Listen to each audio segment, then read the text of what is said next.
Good morning students. हमारा आज का टॉपिक है line integral of electric field along a closed path is zero. ये इंपॉर्टेंट क्वेश्चन है। Line integral of electric field along a closed path is zero. तो ये हमारे पास एक फिगर है। इस फिगर को देखिए, सपोज कर लीजिए हमारे पास एक कोऑर्डिनेट सिस्टम है और इसके ओरिजिन पे हमने एक सोर्स चार्ज रखा हुआ है प्लस क्यू, और ए पॉइंट पे कोई टेस्ट चार्ज है, उसको हमने ए से बी तक लाना है। ए पॉइंट का पोजीशन वेक्टर आर ए है और बी पॉइंट का पोजीशन वेक्टर आर बी है। तो पहले इसको हम ए से बी तक लाते हैं अलोंग पाथ P1, यहां से ऐसे करके। तब कुल कितना काम करना पड़ा, लाइन इंटीग्रल निकालना पड़ेगा, और फिर उसको बी से वापस ए तक ले जाना बाई पाथ P2। तो हमने कल जो क्वेश्चन किया था उसमें हमने पढ़ा था the line integral of electric field. ध्यान दीजिएगा, कल क्वेश्चन किया हमने, the line integral of electric field is equal to 1/4 pi epsilon naught into Q 1 upon R A minus 1 upon R B. ये क्वेश्चन किया हमने कि line integral of electric field from A to B, A से B तक हमने line integral निकाला था। किसके बराबर आया था? ये आया था इक्वेशन हमारे पास। तो आज हम ऐसा करते हैं कि सपोज कर लेते हैं कि जब हम ए से बी तक आए, ये ए से बी तक आए, तो लाइन इंटीग्रल ये आया, यही निकालना हमने, line integral of electric field. A से बी तक हम चार्ज को लेके आए तो लाइन इंटीग्रल ये आया। इस इक्वेशन को हम मान लेते हैं नंबर 1। फिर हम बी से ए की तरफ गए अलोंग पाथ P2, तो हमें क्या करना पड़ेगा, B to A of line integral of the electric field which is equal to 1/4 pi epsilon naught into Q, और यहां पे अंदर लिखेंगे 1/RB माइनस 1/RA। बस यही फर्क है, A से B में गए तो ये RA माइनस RB, और जब B से A की तरफ गए तो 1/RB माइनस 1/RA। ये चेंज होगा। ये इक्वेशन नंबर आ गई इसकी 2। अब क्लोज हो गया, यहां से इधर आए, यहां से आगे क्लोज्ड पाथ। दोनों में हमें टोटल, अब हमने निकाला क्या था, line integral of the electric field along a closed path. तो क्लोज्ड पाथ में लाइन इंटीग्रल क्या होगा, तो दोनों को सम कर लीजिए। दोनों को सम करेंगे तो क्लोज्ड पाथ बन जाएगा ए से B of line integral of the electric field plus B से A line integral of the electric field is equal to, दोनों को ऐड किया, जो कॉमन उसको बाहर निकाल दीजिए, Q upon 4 pi epsilon not common है, ऊपर वाली रकम लिखिए 1/RA माइनस 1/RB, फिर नीचे वाली लिख दीजिए 1/RB माइनस 1/RA। तो यहाँ पे क्या होगा, RB से RB कट जाएगा, RA से RA कट जाएगा, क्या आ जाएगा ये रकम, 0 इंटू समथिंग इक्वल टू 0। तो आपको ये पता चला कि A से B और फिर B से A तक पहुंचने के लिए total line integral closed path में जो है दैट इज इक्वल टू 0। हमारा नेक्स्ट टॉपिक है electric potential and electric potential difference. इसको समझने के लिए हम यहाँ पे 3 एग्जांपल देंगे। आप जरा ध्यान दीजिए। सपोज कर लिए कि जैसे आपकी कोई एक बिल्डिंग है और इस बिल्डिंग के ऊपर आप यहाँ पे खड़े हैं, तो यहाँ से अगर आप किसी बॉल को अपने हाथ में पकड़ा है और आपके हाथ से छूट जाता है तो सीधा कहाँ गिरेगा, नीचे गिरेगा। यानी उस बॉल को नीचे तक लाने के लिए आपको कोई एनर्जी वेस्ट नहीं करनी पड़ेगी। आपके हाथ से छूटा, खुद नीचे आया। क्यों आया नीचे? क्योंकि नीचे अर्थ की ग्रेविटेशन फोर्स जो है उसको नीचे की तरफ खींच रही है। तो इसका मतलब है ऊपर से नीचे को लाने के लिए आपको कोई काम नहीं करना पड़ेगा। लेकिन अब थोड़ा इसकी सिचुएशन को उल्टा समझिए। अगर बॉल नीचे पड़ा है ग्राउंड में और वहां से उठा के इसको अपने बिल्डिंग के ऊपर लेके जाना है, तो फोर्स तो नीचे लग रही है, ग्रेविटेशन फोर्स तो नीचे की तरफ खींचती है। फिर आपने बॉल को ऊपर की तरफ लेकर रखना है, यहाँ पे रखना है, तो आपको यहां से लेके यहां तक काम करना पड़ेगा, इसके अपोजिट डायरेक्शन में। जिस डायरेक्शन में फोर्स लग रही है उसके अपोजिट डायरेक्शन में आपको काम करना पड़ेगा। और आप जितना काम करेंगे वो इसमें स्टोर हो जाएगा एज ए पोटेंशियल एनर्जी। क्योंकि आपने पोटेंशियल एनर्जी का एक फॉर्मूला +1 में पढ़ा हुआ है, पोटेंशियल एनर्जी का mgh, जहां पे आपने बोला कि जिसकी हाइट ज्यादा होती है उसकी पोटेंशियल एनर्जी ज्यादा होती है। तो इसका मतलब ये बॉल अगर नीचे है ग्राउंड में है तो यहाँ पे पोटेंशियल एनर्जी कम होगी या 0 होगी, लेकिन जैसे ही ऊपर पहुंचेगी तो यहाँ पोटेंशियल एनर्जी ज्यादा हो जाएगी। इसका मतलब है कि बॉल को नीचे से आप ऊपर लेके जाएंगे तो आपको काम करना पड़ेगा। जब लो पोटेंशियल से हाई पोटेंशियल की तरफ जाएंगे। और जो आप इसमें काम करेंगे वो उसमें क्या हो जाएगा, स्टोर, क्योंकि आपको पता है कि वर्क जो है वो एनर्जी के बराबर होता है, और वर्क एनर्जी कंजर्वेशन लॉ बोलता है कि energy neither be created nor be destroyed.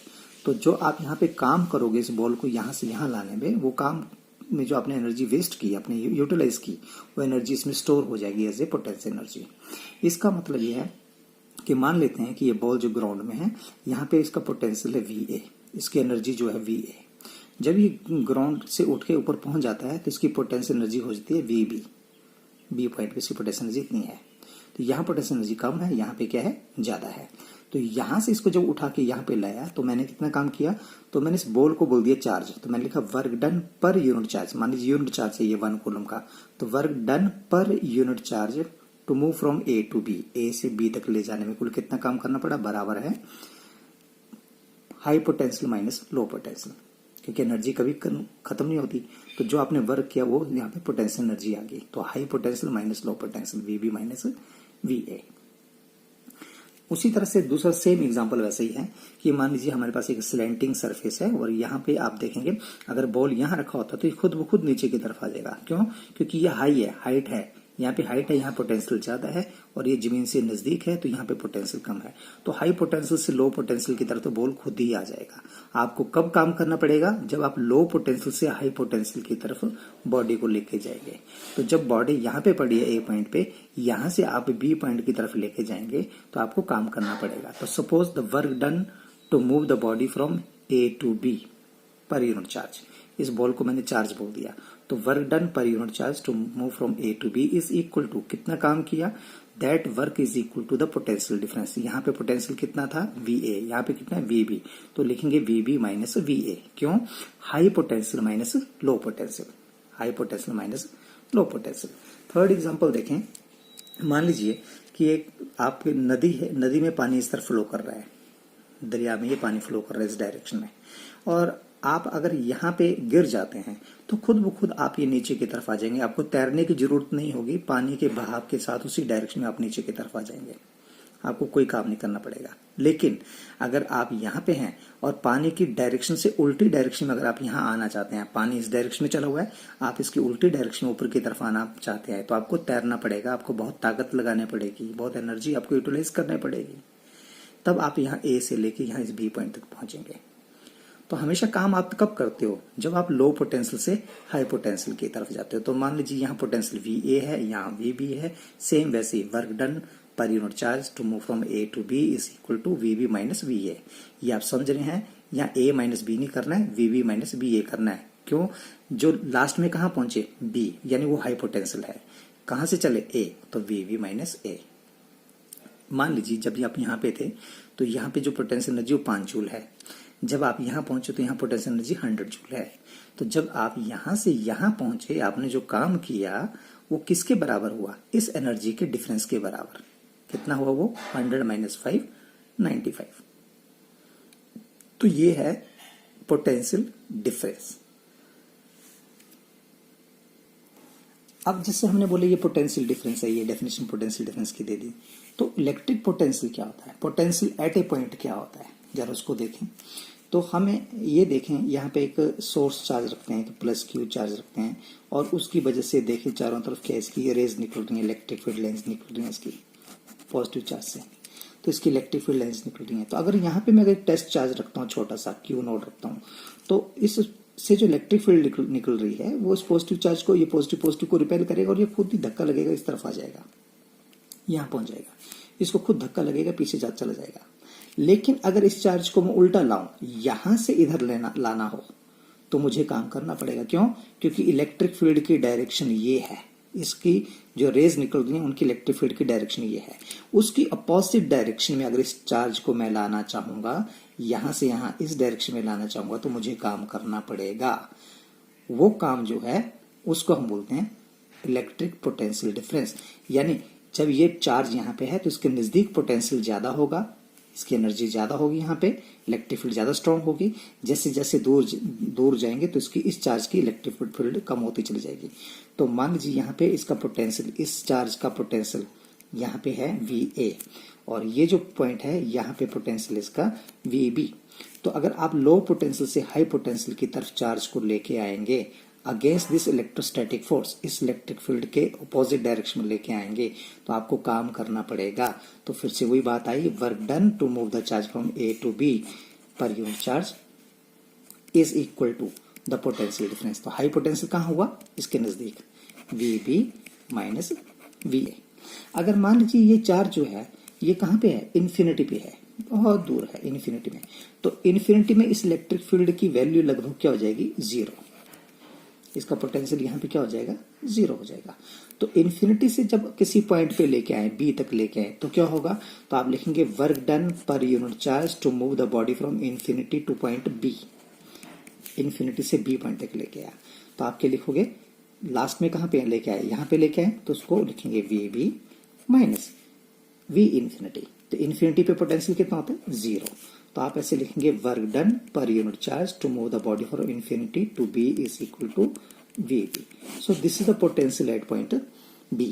तो यहां से डेफिनेशन बनती है कि किसी पॉइंट पे जो पोटेंशियल होता है वो कितना होता है, तो work done per unit charge, किसी चार्ज को इन्फिनिटी से उस पॉइंट तक लाने में मुझे कुल कितना काम करना पड़े, that is equal to the potential at that point.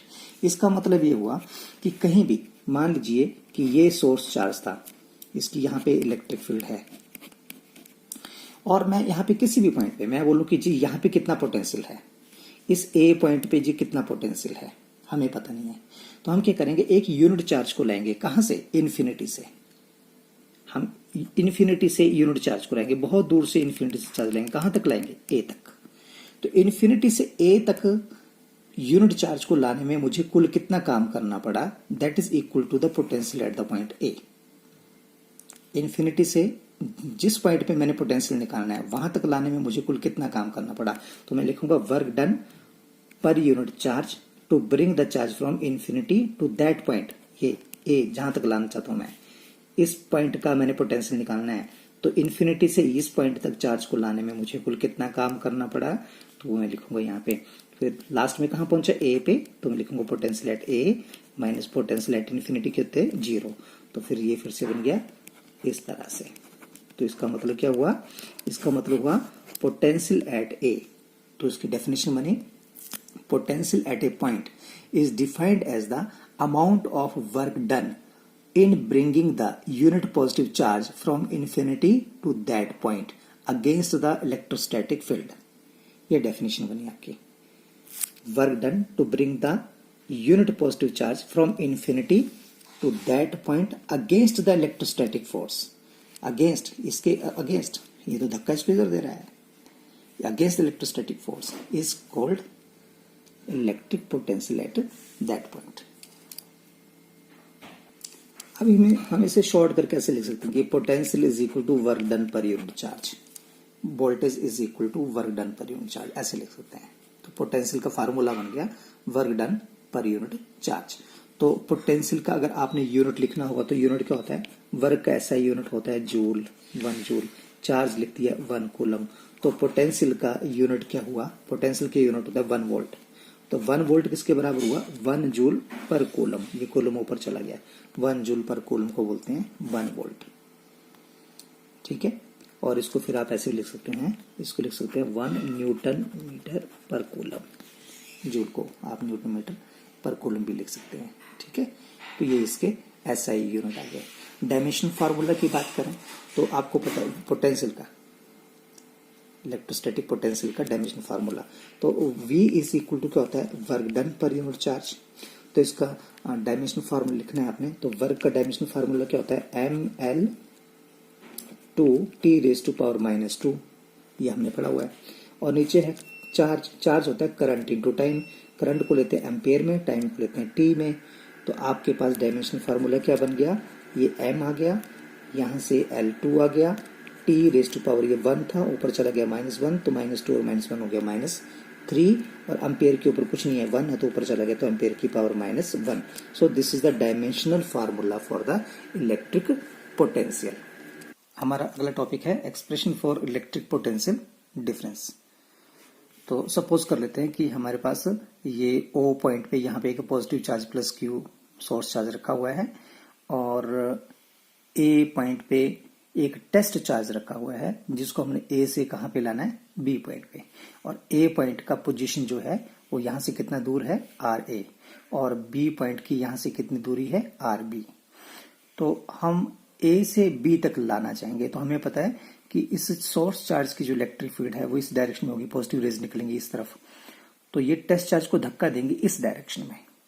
तो और यहाँ पे इलेक्ट्रिक फील्ड ज्यादा स्ट्रांग होगी सोर्स चार्ज के नजदीक, और जितने दूर जाएंगे उतनी कम होगी। तो इसका मतलब है लो से हाई पोटेंशियल की तरफ। यहाँ पे इलेक्ट्रिक फील्ड लो है, यहाँ पे हाई है, लो से हाई की तरफ लेके आएंगे तो आपको काम करना पड़ता है। वर्क डन तभी होता है जब आप लो से हाई पोटेंशियल की तरफ या नीचे से ऊपर की तरफ जाते हैं।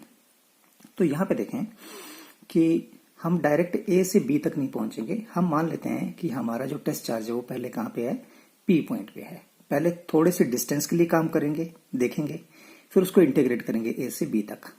तो मान लीजिए कि टेस्ट चार्ज पी पॉइंट पे रखा हुआ है, ये क्यू नोड चार्ज रखा हुआ है, और इस प्लस क्यू चार्ज की वजह से इलेक्ट्रिक फील्ड इस डायरेक्शन में है। ये इलेक्ट्रिक फील्ड है इस डायरेक्शन में, इलेक्ट्रिक फील्ड है प्लस क्यू की वजह से इलेक्ट्रिक फील्ड इस डायरेक्शन में है। अब इलेक्ट्रिक फील्ड इस डायरेक्शन में है तो पी पॉइंट पे रखा हुआ जो टेस्ट चार्ज है उसके ऊपर कितनी फोर्स लग रही है, उसके ऊपर लग रही है क्यू नॉट ई। क्यों? क्योंकि हमें पता है इलेक्ट्रिक फील्ड का फार्मूला होता है फोर्स पर यूनिट चार्ज। तो फोर्स का फार्मूला हो गया क्यू इंटू ई, यानी इलेक्ट्रिक फील्ड इंटू चार्ज होता है फोर्स। तो यहाँ पे अगर टेस्ट चार्ज क्यू नॉट है और इलेक्ट्रिक फील्ड ई है तो यहाँ फोर्स कितनी लगी, क्यू नॉट ई। किस डायरेक्शन में, इस डायरेक्शन में। ये लिख दिया मैंने, क्यू नॉट ई, इस डायरेक्शन में फोर्स लगी हुई है। ठीक है, अब मैं इस चार्ज को कहां से कहां ला रहा हूं, पी से क्यू की तरफ। फोर्स लग रही है इस डायरेक्शन में, मैं इसको अपोजिट डायरेक्शन में ला रहा हूं। तो वही वाला क्वेश्चन आ गया कि नदी का पानी जो इस डायरेक्शन में जा रहा है पर आप उसके अपोजिट डायरेक्शन में चल रहे हैं, तो आपको काम करना पड़ेगा। तो पी से क्यू तक लाने में मुझे क्या करना पड़ेगा, फोर्स लगाने पड़ेगी। कितनी, जितनी ये फोर्स है उतनी फोर्स बट अपोजिट डायरेक्शन में। यहां इस डायरेक्शन में फोर्स लगी थी क्यू नॉट ई, तो अपोजिट डायरेक्शन में फोर्स लगेगी माइनस क्यू नॉट ई। तो मैंने यहाँ पे पी पॉइंट पे जो चार्ज रखा है उस पर ये फोर्स लगाई और उसको यहां से उठा के यहां ले आया। डिस्टेंस कितना था, डीएल, स्मॉल डिस्टेंस, तो स्मॉल वर्क डन होगा।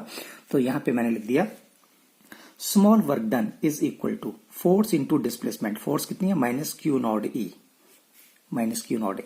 डिस्टेंस कितना है, डीएल। तो this is the small work done minus Q naught E into DL.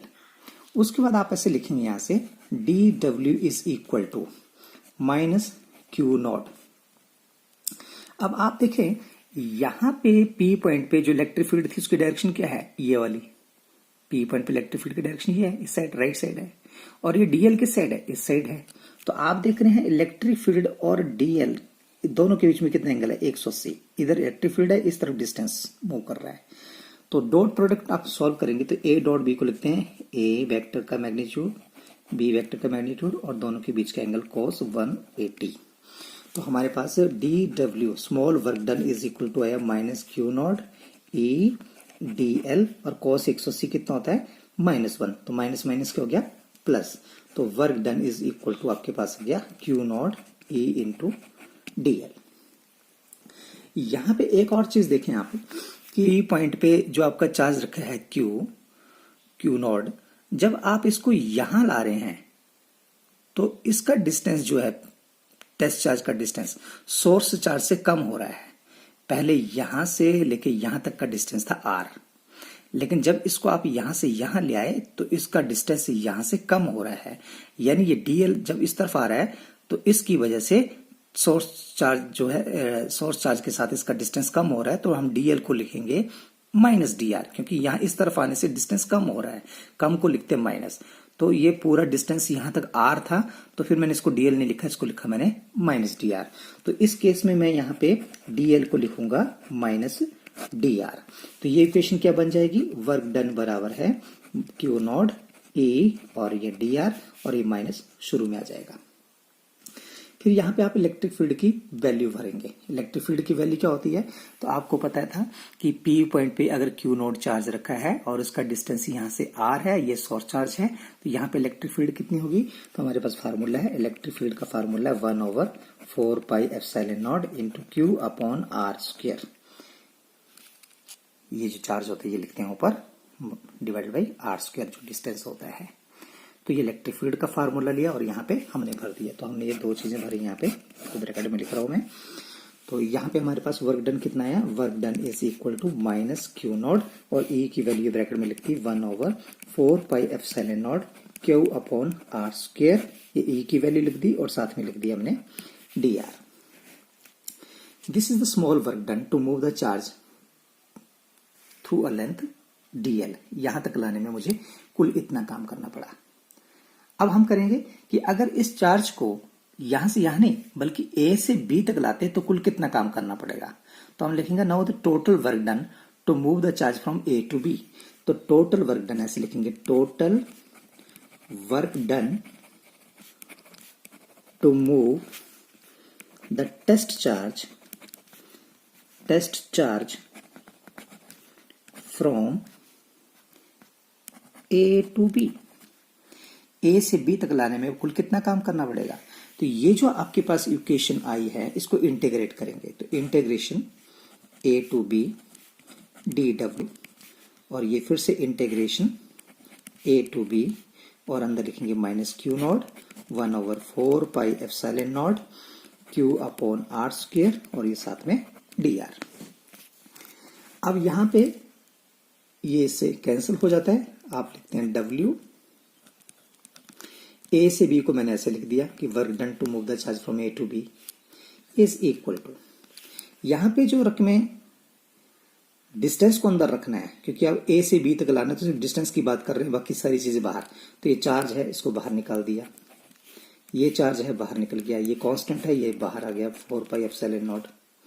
अंदर आपके पास क्या बच गया, ए से बी और साथ में बच गया 1/r स्क्वायर और साथ में डी आर, 1/r स्क्वायर बच गया नीचे और डी आर ये बच गया। फिर आप लिखते हैं work done to move the charge from A to B is equal to q naught, मैंने क्यू पहले लिख दिया, क्यू नोट बाद में लिख दिया, कोई फर्क नहीं पड़ता, 4 पाई एप्सिलॉन नॉट। और यहां पे इंटीग्रेशन में अब ए और बी नहीं लिखना है। अब ए जो था, ए पॉइंट था ये, जब ए पॉइंट पे चार्ज है तो उसका यहां से डिस्टेंस कितना है, आर ए है। जब वो चार्ज कहां जाएगा, बी पे, तो उसका डिस्टेंस कितना रह जाएगा, आर बी।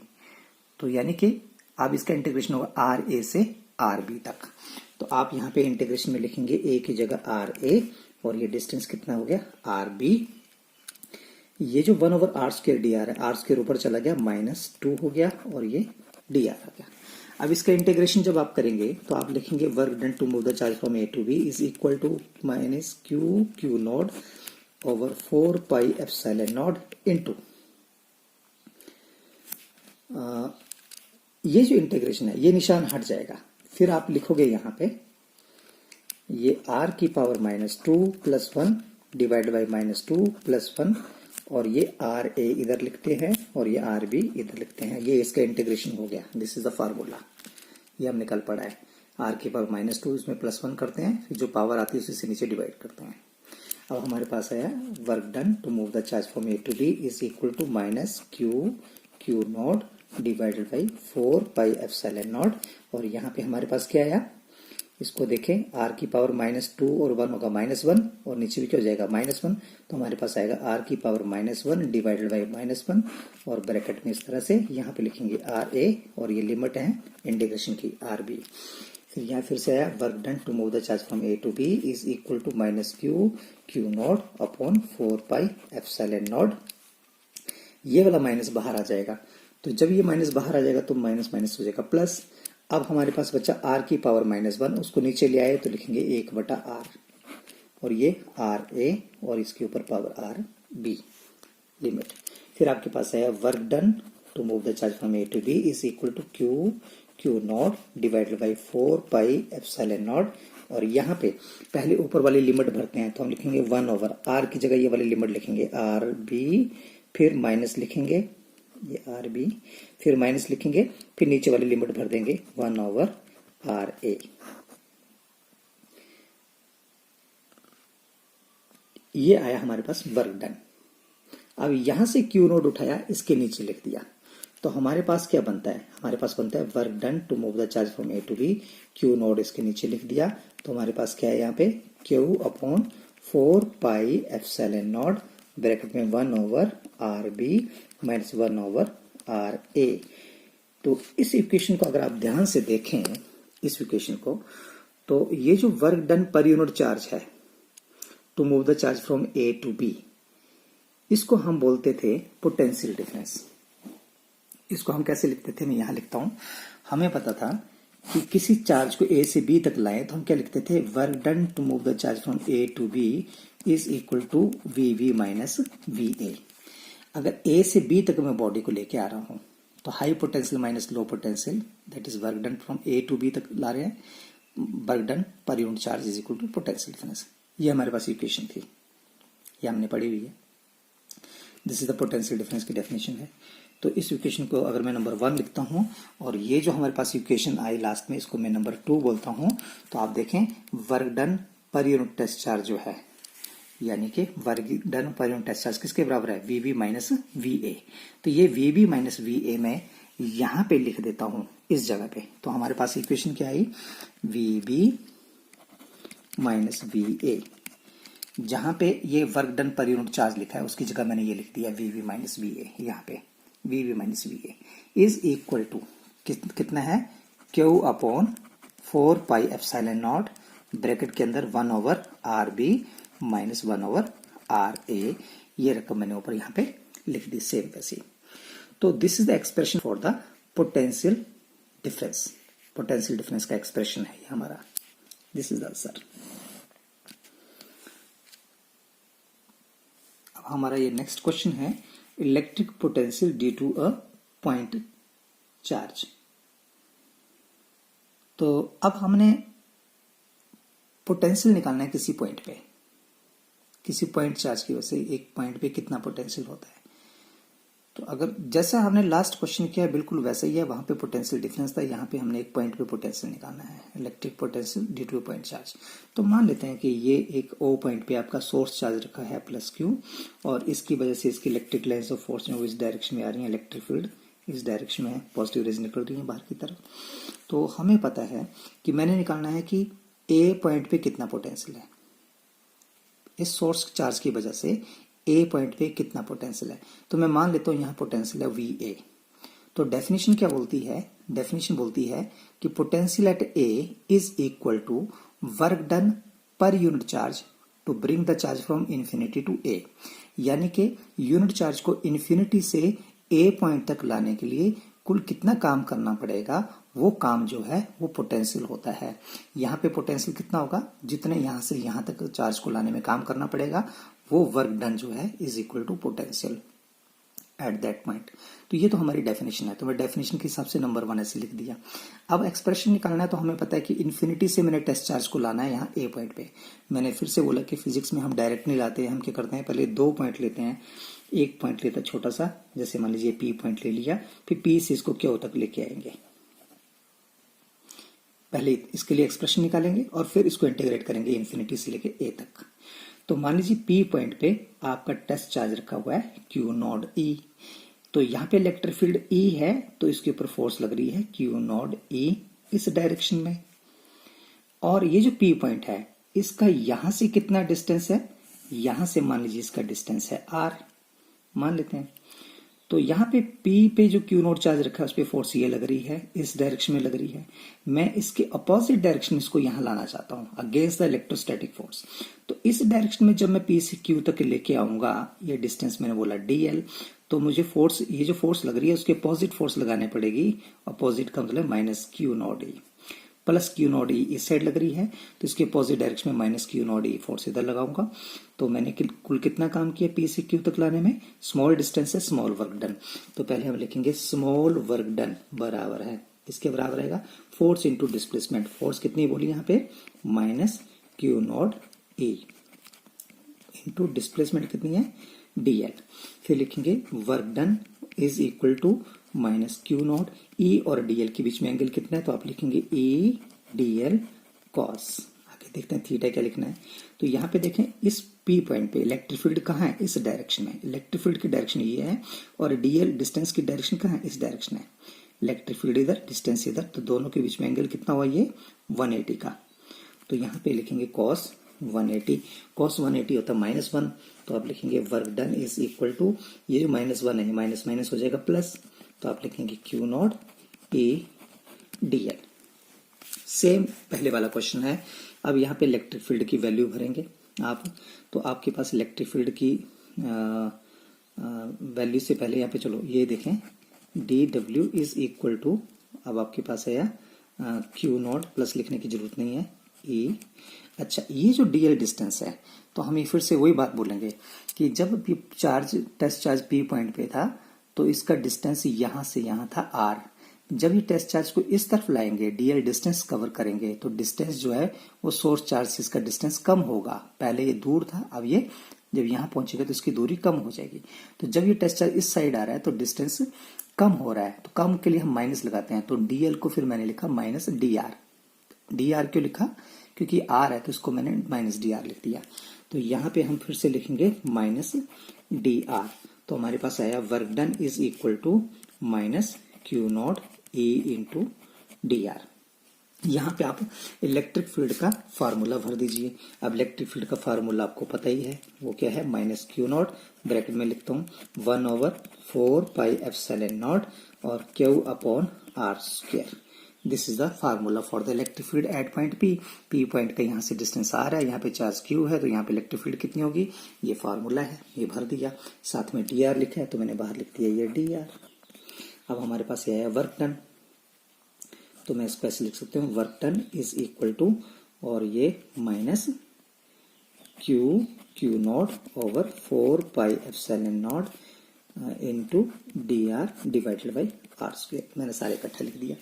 अब ये वर्क डन हुआ कहां से कहां, ये हुआ P से Q तक लाने में। अब इन्फिनिटी से A तक लाने में कुल कितना काम करना पड़ेगा, then we will integrate this equation. तो हमारे पास ये जो इक्वेशन आई है, इस इक्वेशन को हम इंटीग्रेट करेंगे। तो इंटीग्रेट कैसे करते हैं, इंटीग्रेट कहां से कहां, A से B, work done is equal to, sorry A से नहीं, इन्फिनिटी से A तक। आप कहां से कहां लाने हैं, इन्फिनिटी से A पॉइंट तक। तो यहाँ वर्क डन लिखेंगे इन्फिनिटी से A, और यहाँ पे लिखा फिर से इंटीग्रेशन इन्फिनिटी से A तक, और अंदर है minus Q naught upon 4 pi epsilon naught और D R divided by R square. यहाँ पे आप ये डी इससे कैंसिल हो जाएगा, आप लिखेंगे W कैपिटल और साथ में लिखेंगे इन्फिनिटी A। इसका मतलब हुआ कि work done to move the charge from infinity to A। और यहाँ पे जो कॉमन है, जो डिस्टेंस को छोड़ के बाकी रकमें बाहर निकाल दो। ये चार्ज बाहर निकल गया, टेस्ट चार्ज बाहर निकल गया, कांस्टेंट है 4 पाई एप्सिलॉन नॉट, ये बाहर निकल गया। अब ये डी आर भी डिस्टेंस है, ये भी डिस्टेंस है, ये अंदर रहेगा। तो हमारे पास यहाँ लिखेंगे इन्फिनिटी, और आपको पता है यहाँ ए नहीं लिखेंगे, क्यों, क्योंकि जब ये यहाँ पे था चार्ज, जब ये चार्ज शुरू में यहाँ पे था तो इसकी यहाँ से दूरी कितनी थी, इन्फिनिटी। जब ये चार्ज को उठा के ए पे लाए तो यहाँ से इसकी दूरी कितनी होगी, आर ए। तो यहाँ पे आप लिखेंगे इन्फिनिटी से लेके आर ए तक। और यहाँ पे हमारे पास जो इक्वेशन है, ये आर स्क्वायर ऊपर चला जाएगा, आर की पावर -2, और ये डी आर सेम वैसे इक्वेशन करेंगे अब। और ये आपके पास यहाँ पे आया work done from infinity to A is equal to minus Q naught over 4 pi epsilon naught, और यहाँ पे हमारे पास इंटीग्रेशन हो गया -2 + 1 डिवाइड बाई -2 + 1, और यहाँ लिखेंगे इन्फिनिटी से आर ए तक। फिर हमारे पास यहाँ पे आया वर्क डन इन्फिनिटी टू ए, यहाँ से क्यू नॉट उठाया, इधर लेके आ गया मैं क्यू नॉट, और इधर हमारे पास बचा minus Q upon 4 pi epsilon naught, और ये रकम हमारे पास आई आर की पावर -1, नीचे भी -1, और यहाँ इन्फिनिटी, और यहाँ पे आर ए।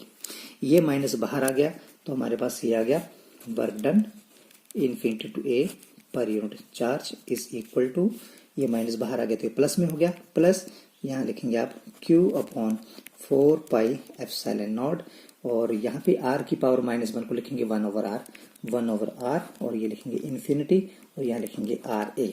अब इसकी आप इंटीग्रेशन जब करेंगे तो आपके पास ये रकम जो है, मैं यहाँ ऊपर लिख रहा हूँ, ये हमारे पास रकम आ रही है, यहीं लिख देता हूँ मैं आगे, ये इधर W infinity to A divide by q naught is equal to Q upon 4 pi epsilon naught, और ये 1/, पहले RA लिखेंगे यहाँ पे 1/RA, फिर माइनस लगाते हैं खुद से, फिर नीचे इन्फिनिटी, तो यहाँ इन्फिनिटी भरेंगे, तो आप लिखेंगे 1/इन्फिनिटी।